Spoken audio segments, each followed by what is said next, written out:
ध्यान क्या है, इस छोटी सी घटना को समझें। चांग चिंग के संबंध में कहा जाता है वह बड़ा कवि था, बड़ा सौंदर्य पारखी था।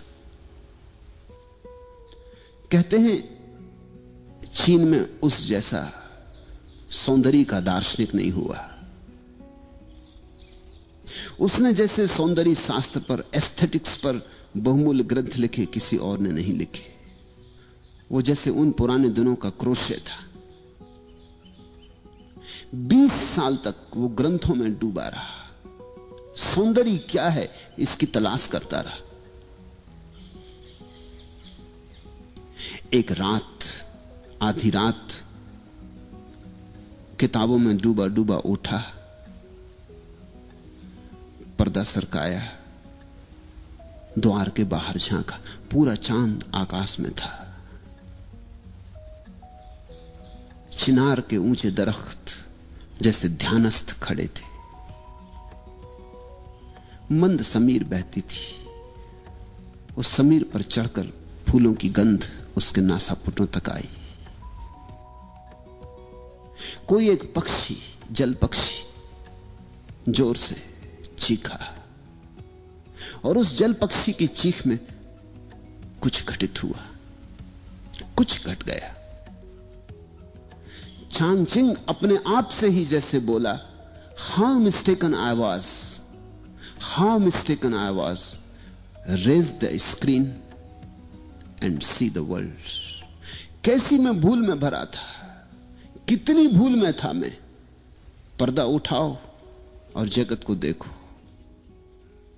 20 साल किताबों में से उसे सौंदर्य का पता न चला। पर्दा हटाया और सौंदर्य सामने खड़ा था, साक्षात। तुम पूछते हो ध्यान क्या है? ध्यान है पर्दा हटाने की कला। और यह पर्दा बाहर नहीं है, यह पर्दा तुम्हारे भीतर पड़ा, तुम्हारे अंतस्थल पर पड़ा है। ध्यान है पर्दा हटाना। पर्दा बुना है विचारों से, विचार के ताने बानों से पर्दा बुना है। अच्छे विचार, बुरे विचार, इनके ताने बाने से पर्दा बुना है। जैसे जैसे तुम विचारों के पार झांकने लगो या विचारों को ठहराने में सफल हो जाओ या विचारों को हटाने में सफल हो जाओ, वैसे ही ध्यान घट जाएगा। निर्विचार दशा का नाम ध्यान है। ध्यान का अर्थ है ऐसी कोई संधि भीतर जब तुम तो हो, जगत तो है और दोनों के बीच में विचार का पर्दा नहीं। कभी सूरज को उगते देखकर, कभी पूरे चांद को देखकर, कभी इन शांत वृक्षों को देखकर, कभी गुलमोहर के फूलों पर ध्यान करते हुए। तुम हो, गुलमोहर है सजा दुल्हन की तरह और बीच में कोई विचार नहीं। इतना भी विचार नहीं कि यह गुलमोहर का वृक्ष है, इतना भी विचार नहीं कि फूल सुंदर हैं, इतना भी विचार नहीं। शब्द उठ ही नहीं रहे, अवाक, मौन, स्तब्ध तुम रह गए हो। उस घड़ी का नाम ध्यान है। पहले तो क्षण क्षण को होगा, कभी कभी होगा, और जब तुम चाहोगे तब ना होगा, जब होगा तब होगा। क्योंकि ये चाह की बात नहीं, चाह में तो विचार आ गया। ये तो कभी कभी होगा। इसलिए ध्यान के संबंध में एक बात ख्याल से पकड़ लेना, खूब गहरे पकड़ लेना, ये तुम्हारी चाहत से नहीं होता है। ये इतनी बड़ी बात है कि तुम्हारी चाहत से नहीं होती, ये तो कभी कभी अनायास किसी शांत क्षण में हो जाती। तो हम करें क्या? ध्यान के लिए हम करें क्या? यही शायद तुमने पूछना चाहा कि ध्यान क्या है, कैसे करें। ध्यान के लिए हम इतना ही कर सकते हैं कि अपने को शिथिल करें, दौड़ धाप से थोड़ी देर के लिए रुक जाएं, घड़ी भर को 24 घंटे में सब आपाधापी छोड़ दें। लेके तकिया निकल गए, लेट गए लान पर, टिक गए वृक्ष के साथ, आंखें बंद कर ली, पहुंच गए नदी तट पर, लेट गए रेत में, सुनने लगे नदी की कलकल। मंदिर मस्जिद जाने को मैं कह ही नहीं रहा हूं, क्योंकि पत्थरों में कहां ध्यान। तुम जीवंत प्रकृति को खोजो। इसलिए बुद्ध ने अपने शिष्यों को कहा, जंगल चले जाओ, वहां प्रकृति नाचती चारों तरफ। 24 घंटे वहां रहोगे, कितनी देर तक बचोगे? कभी ना कभी तुम्हारे बावजूद किसी क्षण में अनायास प्रकृति तुम्हें पकड़ लेगी। एक क्षण को संस्पर्श हो जाए, एक क्षण को द्वार खुल जाए, एक क्षण को पर्दा हट जाए, तो ध्यान का पहला अनुभव हुआ। और पहले अनुभव के बाद फिर अनुभव आसान हो जाते। आसान इसलिए हो जाते कि तब तुम्हें एक बात समझ में आ जाती कि सीधे सीधे ध्यान को पाने का कोई उपाय नहीं, परोक्ष मार्ग है। तुम शिथिल रहो, आहिस्ता से चलो, आपाधापी छोड़ो। 1 घंटे के लिए कम से कम 24 घंटे में लीन हो जाओ प्रकृति में। संगीत सुनो कि पक्षियों के गीत सुनो। कुछ न हो करने को आंख बंद कर लो, अपनी सांस सुनो। बुद्ध ने तो इस पर बहुत जोर दिया, अपनी सांस को ही देखते रहो, आई गई आई गई। इसकी माला बना लो, इससे बेहतर कोई माला नहीं। हाथ में माला लेके फेरोगे वो तो बहुत जड़ माला है। यहां जीवित श्वास चल रही, श्वास की माला फेरी जा रही। श्वास भीतर आई बाहर गई, श्वास भीतर आई बाहर गई। ये जो भीतर चक्र चल रहा है मंडल श्वास का, इसको ही देखते रहो शांत मौन से। इस पर ही टकटकी बांधे रहो और तुम हैरान हो जाओगे। किसी बहुमूल्य मुहूर्त में कभी ताल बैठ जाता है, अचानक सब एक हो जाता है। तुम मिट गए, संसार मिट गया। पहले पहले तो क्षण भर को ऐसी झलकें आएंगी, खो जाएंगी। जब खो जाएं तो फिर उनकी तीव्रता से आकांक्षा मत करना, अन्यथा वे कभी ना आएंगी। जब खो जाएं तो कहना ठीक, अब जब फिर दोबारा आएंगी फिर भोगेंगे। मगर उनके आने के लिए द्वार दरवाजे खुले रखना। ऐसा ही समझो कि सूरज बाहर निकला है, तुम अपने कमरे में दरवाजा बंद किए बैठे हो, रोशनी भीतर नहीं आती। अब सूरज को कोई गट्ठर में बांध के भीतर लाने का उपाय भी तो नहीं। सूरज की किरणों को कोई गाय बैल जैसा हाँक के भीतर लाने का उपाय भी तो नहीं। क्या करोगे? दरवाजा खोल दो, सूरज की किरणें अपने से भीतर आ जाती। कभी कभी रात होगी और नहीं आएंगी क्योंकि सूरज नहीं है। कभी कभी दिन होगा और आएंगी क्योंकि सूरज है। कभी कभी दिन भी होगा और बादल घिरे होंगे और नहीं आएंगे क्योंकि सूरज बादलों में ढका है। मगर कभी कभी मौके मिलेंगे जब दिन है, बादल भी नहीं है, सूरज प्रकट है, तो किरणें भीतर आएंगी। तुम ज्यादा से ज्यादा बाधा ना दो, बस इतना ही काफी है। मेरी बात को ख्याल में ले लेना। ध्यान को सीधा सीधा नहीं किया जाता, बाधा ना दो। इसलिए तो मैं कहता हूं नाचो गाओ। नाचने और गाने में तुम लीन हो जाओ। अचानक तुम पाओगे हवा की झोंके की तरह ध्यान आया, तुम्हें नहा गया, तुम्हारा रोआ रोआ पुलकित कर गया, ताजा कर गया। धीरे धीरे तुम समझने लगोगे इस कला को। ध्यान का कोई विज्ञान नहीं है, कला है। धीरे धीरे तुम समझने लगोगे कि किस घड़ियों में ध्यान घटता है। उन घड़ियों में मैं कैसे अपने को खुला छोड़ दूं। जैसे ही तुम इतनी सी बात सीख गए, तुम्हारे हाथ में कुंजी आ गई। इसे इस तरह प्रयोग करो। कभी रात नींद खुल गई है, बिस्तर पर पड़े हो, अनिद्रा के लिए परेशान मत हो। इस मौके को मत खो। ये शुभ घड़ी, सारा जगत सोया, पत्नी बच्चे सब सोए, तुम्हें मौका मिल गया। बैठ जाओ अपने बिस्तर में, रात के सन्नाटे को सुनो। ये बोलते हुए झींगर, ये रात की चुप्पी, ये सारा जगत सोया हुआ, सारा कोलाहल बंद। जरा सुन लो इसे शांति से। ये शांति तुम्हारे भीतर भी शांति को झंकारेगी। ये बाहर गूंजती हुई शांति तुम्हारे भीतर हृदय में भी गूंज पैदा करेगी, प्रतिध्वनि पैदा करेगी। जब सारा घर और सारी दुनिया सोई हो तो आधी रात चुपचाप अपने बिस्तर में बैठ जाने से ज्यादा शुभ घड़ी ध्यान के लिए खोजनी कठिन है। लेकिन मैं ये नहीं कह रहा हूं कि तुम आधी रात अलार्म भर के बैठ जाओ, कभी नहीं, तो धोखा हो जाएगा। तुमने अगर इसको कोई नियम बना लिया कि अलार्म भर के 2 बजे रात उठ के बैठ जाएंगे, फिर सब गड़बड़ हो जाएगी। ध्यान तुम्हारे खींचे खींचे नहीं आता। ध्यान इतनी नाजुक बात है तुम बुलाते हो तो संकोच से भर जाता, आते ही नहीं।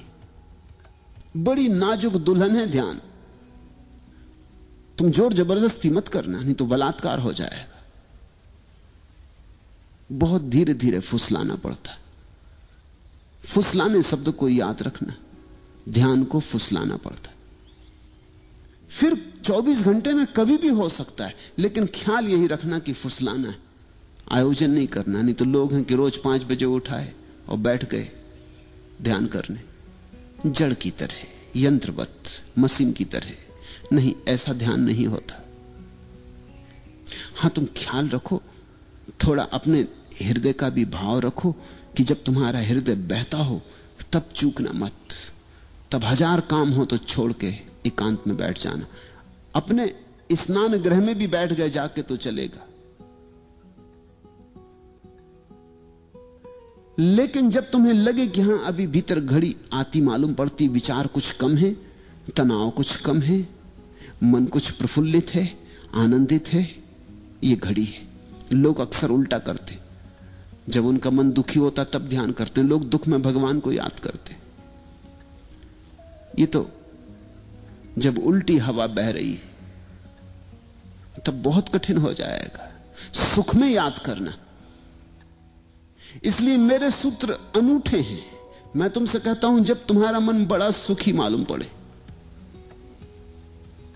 कोई मित्र घर आया है, बहुत दिनों बाद मिले, गले लगे, गपशप हुई है, मन ताजा है, हल्का है, खूब प्रसन्न हो तुम, इस मौके को छोड़ना मत। बैठ जाना एकांत में। इस घड़ी में सुख का सुर बज रहा है, परमात्मा बहुत करीब है। सुख का अर्थ ही होता है जब तुम्हारे जाने अनजाने परमात्मा करीब होता है, चाहे जानो चाहे ना जानो। सुख जब तुम्हारे भीतर बजता है तो उसका अर्थ हुआ कि परमात्मा तुमसे बहुत करीब आ गया। तुम किसी अनजाने मार्ग से घूमते घूमते परमात्मा के पास पहुंच गए हो। मंदिर करीब है, इसलिए सुख बज रहा है। इस घड़ी को चूकना मत। इस घड़ी में तो जल्दी से खोजना, कहीं किनारे पर ही हाथ के बढ़ाने से ही मंदिर का द्वार मिल जाएगा।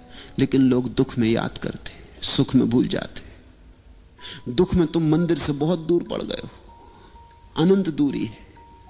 दुख में तो भरोसे नहीं आता कि ईश्वर हो भी सकता है। दुख में कहां भरोसा आ सकता है? दुख में तो ऐसा लगता है संसार में कोई नहीं है। दुख में तो ऐसा लगता है कि ये कोई शैतान चला रहा है संसार को, कोई दुष्ट। दुख में तो ऐसा लगता है कि समाप्त कर लो अपने को। न कोई कृतज्ञता, न कोई धन्यवाद का भाव उठता। दुख में कैसे उठे? लेकिन लोग दुख में मंदिर जाते, मस्जिद जाते, भगवान को याद करते, प्रार्थना करते और सुख में भूल जाते। और मैं तुमसे कहता हूं, सुख में ही घटता है। सुख के क्षण में ही तुम करीब से करीब होते हो। उस समय सरक जाना, उस समय लेट जाना जमीन पर, साष्टांग रख देना सिर भूमि पर, ठंडी गीली लान पर लेट जाना, आंख बंद कर लेना। उस क्षण सोच लेना अपने को कि मिल रहे पृथ्वी के साथ, एक हो रहे पृथ्वी के साथ, और तुम पाओगे कभी कभी आ जाती लहर, तरंग की तरह तुम्हारे भीतर प्राणों में कुछ कब जाता, कोई नई बीन बजती। धीरे धीरे पहचान हो जाएगी और धीरे धीरे तुम्हें कला आ जाएगी। तुम धीरे धीरे पहचानने लगोगे कि कब इसके होने के क्षण होते, कैसी दशा होती तुम्हारी जब ये निकटता में घट जाती है बात, और कैसी दशा होती है तुम्हारी जब ये मुश्किल होती है बात। फिर तुम पहचान पे पड़ जाओगे। तुम्हारी आत्मविज्ञा, तुम्हारा प्रतिभिज्ञा, तुम्हारी पहचान धीरे धीरे साफ होने लगेगी। पहले तो अंधेरे में टटोलने जैसा है, मगर ध्यान घटता है। और कभी कभी तो उन लोगों को भी घटता है जिन्होंने ध्यान के संबंध में कुछ सोचा ही नहीं। अधार्मिकों को भी घटता है, क्योंकि ध्यान की कोई शर्त ही नहीं है। छोटे बच्चों को घट जाता है, छोटे बच्चों को ज्यादा घट जाता है जब बजाय बड़ों के। तितली के पीछे भाग रहा बच्चा, सुबह का सूरज निकला, भागा जा रहा तितली के पीछे, सब भूल जाता है, तितली ही सब हो गई, उसे याद ही नहीं रहती, खुद भी तितली जैसा उड़ा जा रहा। बहुत धीरे धीरे फुसलाना पड़ता। फुसलाने शब्द को याद रखना, ध्यान को फुसलाना पड़ता। फिर 24 घंटे में कभी भी हो सकता है, लेकिन ख्याल यही रखना कि फुसलाना है, आयोजन नहीं करना। नहीं तो लोग हैं कि रोज 5 बजे उठाए और बैठ गए ध्यान करने, जड़ की तरह, यंत्रवत, मशीन की तरह। नहीं, ऐसा ध्यान नहीं होता।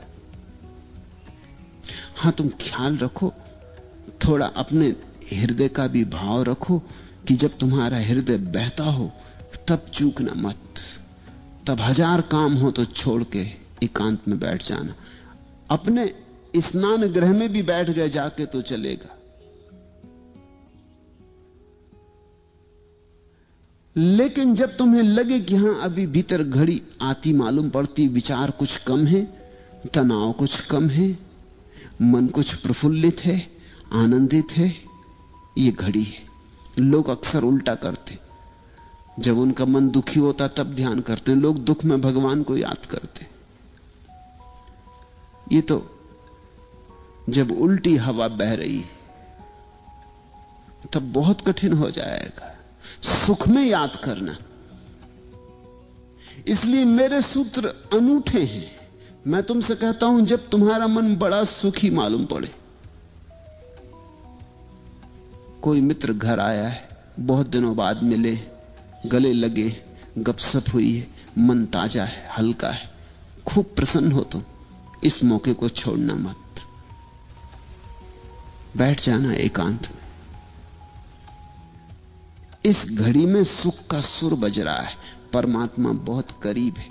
सुख का अर्थ ही होता है जब तुम्हारे जाने अनजाने परमात्मा करीब होता है, चाहे जानो चाहे ना जानो। सुख जब तुम्हारे भीतर बजता है तो उसका अर्थ हुआ कि परमात्मा तुमसे बहुत करीब आ गया। तुम किसी अनजाने मार्ग से घूमते घूमते परमात्मा के पास पहुंच गए हो। मंदिर करीब है, इसलिए सुख बज रहा है। इस घड़ी को चूकना मत। इस घड़ी में तो जल्दी से खोजना, कहीं किनारे पर ही हाथ के बढ़ाने से ही मंदिर का द्वार मिल जाएगा। लेकिन लोग दुख में याद करते, सुख में भूल जाते। दुख में तुम मंदिर से बहुत दूर पड़ गए हो, अनंत दूरी है। दुख में तो भरोसे नहीं आता कि ईश्वर हो भी सकता है। दुख में कहां भरोसा आ सकता है? दुख में तो ऐसा लगता है संसार में कोई नहीं है। दुख में तो ऐसा लगता है कि ये कोई शैतान चला रहा है संसार को, कोई दुष्ट। दुख में तो ऐसा लगता है कि समाप्त कर लो अपने को। न कोई कृतज्ञता, न कोई धन्यवाद का भाव उठता। दुख में कैसे उठे? लेकिन लोग दुख में मंदिर जाते, मस्जिद जाते, भगवान को याद करते, प्रार्थना करते और सुख में भूल जाते। और मैं तुमसे कहता हूं, सुख में ही घटता है। सुख के क्षण में ही तुम करीब से करीब होते हो। उस समय सरक जाना, उस समय लेट जाना जमीन पर, साष्टांग रख देना सिर भूमि पर, ठंडी गीली लान पर लेट जाना, आंख बंद कर लेना। उस क्षण सोच लेना अपने को कि मिल रहे पृथ्वी के साथ, एक हो रहे पृथ्वी के साथ। और तुम पाओगे कभी कभी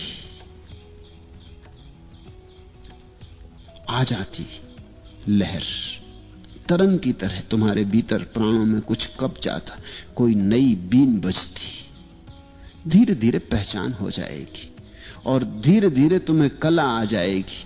तुम धीरे धीरे पहचानने लगोगी कि कब इसके होने के क्षण होते, कैसी दशा होती तुम्हारी जब ये निकटता में घट जाती है बात, और कैसी दशा होती है तुम्हारी जब ये मुश्किल होती है बात।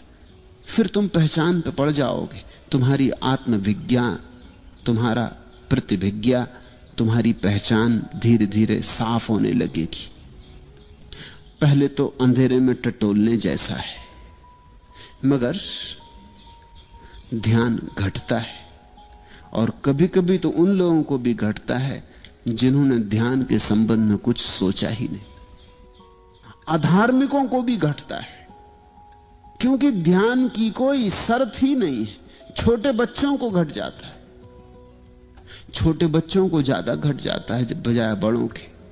तितली के पीछे भाग रहा बच्चा, सुबह का सूरज निकला, भागा जा रहा तितली के पीछे, सब भूल जाता है, तितली ही सब हो गई, उसे याद ही नहीं रहती, खुद भी तितली जैसा उड़ा जा रहा।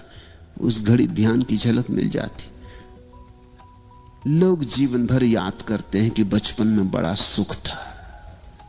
किस सुख की याद है ये? क्या तुम सोचते हो बचपन में तुम्हारे पास बहुत धन था? नहीं था, जरा भी नहीं था। 2-2 पैसे के लिए रोना पड़ता था। 1-1 पैसे के लिए बाप और मां के मोहताज होना पड़ता था। धन तो नहीं था। कोई बड़ा पद था? कहां से होता पद? सब तरह की झंझटें थी। स्कूल कारागृह था, जहां रोज रोज बांध के भेज दिए जाते थे, जहां बैठे बैठे सिवाय परेशान होते थे कुछ समझ में ना पड़ता था, और हर कोई दबा देता था, बल भी नहीं था, हर एक छाती पे सवार था। तो बचपन में सुख कैसा था? न धन था, न पद था, न प्रतिष्ठा थी,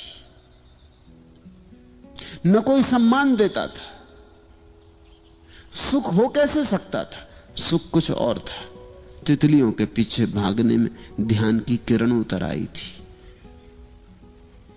सागर के किनारे शंख सी बीनने में परम आनंद का क्षण उतरा था। कंकड़ पत्थर बीन लाए थे और समझे थे कि हीरे ले आए, और किस चाल से मस्त होकर आए थे। कुछ भी न था हाथ में, लेकिन कुछ ध्यान की सुविधा थी। मेरे देखे बचपन में ध्यान के अतिरिक्त तो और कोई सुख नहीं है। तुम भूल गए हो, तुम्हें इतनी भर याद रही कि बड़ा सुख था। अगर तुमसे कोई पूछे कि बताओ क्या क्या सुख था, तो तुम मुश्किल में पड़ोगे। और ध्यान की तो तुम्हें याद ही नहीं। ध्यान शब्द ही अपरिचित हो गया है। बच्चे को ऐसा पता भी नहीं था कि यह ध्यान है, पर पता होने से क्या होता है? तुम्हें पता हो कि सोना है या नहीं, इससे क्या होता है? सोना सोना है। जैसे जैसे तुम बड़े होते गए वैसे वैसे ध्यान छूटता गया, क्योंकि तुम विचारों में ज्यादा पड़ते गए। विचार का शिक्षण दिया गया है। स्कूल, कॉलेज, यूनिवर्सिटी सब विचार सिखाते। अभी तक मनुष्य जाति का ऐसा अभागापन है कि कोई विश्वविद्यालय ध्यान नहीं सिखाता। विचार, धीरे धीरे तुम विचार से भरते गए, चिंताएं चिंताएं। तुम चूक ही गए वो छोटे छोटे क्षण जब पर्दा हट जाता था, अपने से हट जाता था। तुमने देखा बच्चे कैसे प्रमुदित मालूम होते हैं। छोटे छोटे बच्चे जिनके पास कुछ भी नहीं है, कोई कारण नहीं प्रसन्न होने का, अकारण प्रसन्न है।